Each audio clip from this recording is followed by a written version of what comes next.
So when you ask about, if you think about what has changed because of this COVID crisis that the world is facing, I can't help but wonder what has actually stayed the same and what has been revealed.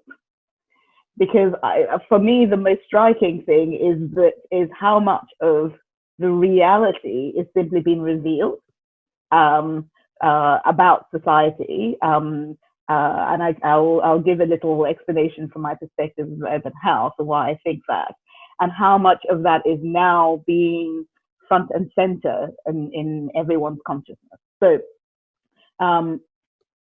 for example, so I work in urban health, right? I work in the context of cities that are growing rapidly, because I think that cities are where health will either be made or destroyed, because the majority of people are moving into the cities, because the human activities that cities drive have the greatest effect on the natural ecology, and that disruption contributes to the emergence of new diseases like we're seeing at the moment with COVID. But also because the built environments that we build have these interlinked effects on health in ways that are somehow considered siloed. So we know, for example, that the majority or a significant proportion of urban dwellers in rapidly growing cities live in spaces where sanitation and hygiene, those practices needed to control infectious diseases, are challenging. We've known this for a long time. We've known this because we still have a high prevalence of childhood diarrhea contributing to malnutrition and stunting in this context. But the need to control the spread of COVID has made this very apparent. So now we're seeing responses where, okay, we need to provide sanitation and water to make hygiene possible. It's like, well, that's really great for COVID. What's going to happen after this? Because health wasn't great before that, firstly. Secondly, the same spaces don't necessarily consider ventilation, that increases the risk of airborne transmission of infectious diseases. We see this. I worked in South Africa for many years with tuberculosis. It's still a huge issue, right? So it contributes to the spread of COVID, but it still contributes to the spread of diseases like tuberculosis that are still an issue. But we also build food environments and spaces that make it difficult for people to be physically active, that make it difficult for people to eat healthily. And so we see a rise in obesity, we see a rise in diabetes in these same contexts. We see that as separately, but what COVID has brought to life is we're starting to recognize that those comorbidities actually increase the risk of severe COVID illness as well. Now, we've known that diabetes increases your risk of tuberculosis. This has been known for 100 years. So it's not the fact that some of these conditions increase the risk of infectious diseases is something that has been known, but it's been brought to the fore because of the gravity of this pandemic.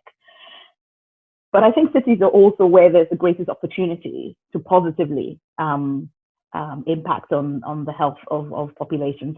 But I think the greatest mistake that we make normally is assuming that health trickles down. We all practice trickle down health.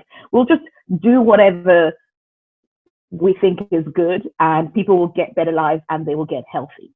But we know that's not the case because we know that these interlinked systems have positive and negative effects on health. And if we don't explicitly consider health as an outcome across all different aspects of society, it doesn't necessarily end up with a positive outcome that we seek.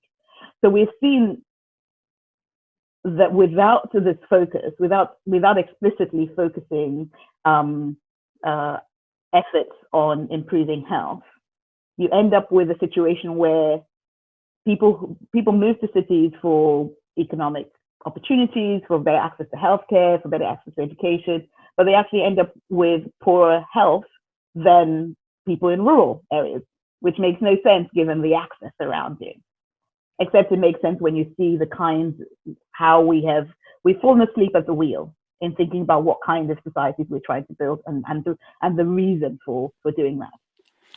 So I think I would say that this pre-COVID is, I think I would summarize this as a kind of just a general lack of societal imagination of how we can rethink.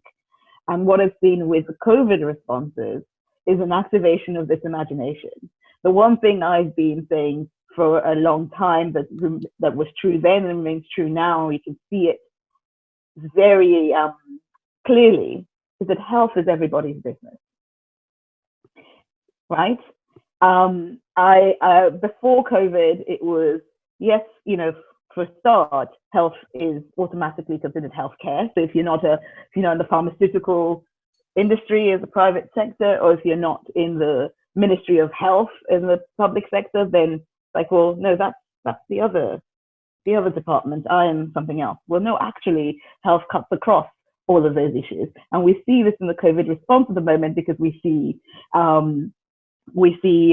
certainly here in the UK, you see all the different.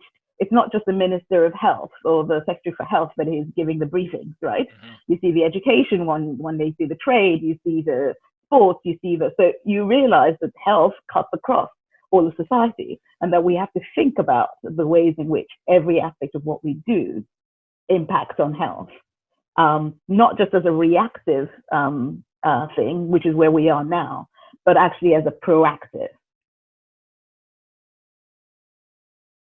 So the key, I think it's been really heartening to see the ways in which the different aspects of society have come together to do something about this. But I think the challenge is to ask how we as a society can harness that momentum and galvanize to address the underlying barriers to global health, and do so as readily as we mobilize in time of crisis. That is the biggest dissonance, because the acute all hands on deck response with everyone playing a role is important now, but to have a lasting effect, we need to move beyond that. Oh, I'm just doing my bit, the disparate efforts that keep us. Sometimes we get stuck in these kind of celebratory rhetoric of, look what I've done. And that's great, but how is it actually feeding in? What is the broader, what is the way in which the entire system is actually being better pivoted for health? I think the two key things that we have known and learned and relearned, but are in danger of unlearning, are that firstly, health is everybody's business, and secondly, the government plays and must play a critical role in coordinating a long-term approach to building systems and societies for health. What I've termed termed a moment emergency health foresight, which is just holding on to this feeling of emergency, because actually the health inequalities are slow motion emergencies that are playing out across cities across the world. The sustainability and climate emergency is something that is playing out in slow motion or not so slow motion across the world. And so there's something about the nature of the word emergency that is able to trigger action in the short term. And then the question is, so emergency foresight seems like a paradox, but I think that's actually where we need to be. We need to be in a heightened state of emergency, and we need to be thinking long term. And I use the word foresight in lieu of preparedness, because some of these emergencies are preventable. And beyond simply equipping ourselves to be better prepared for the next one, we need to be asking ourselves, what are the ways in which the different systems that we're constructing or rebuilding now, what are the ways in which they can actually protect us from and reduce the risk of a future health emergency? And that is, I think, the critical role an emergency health foresight perspective can play.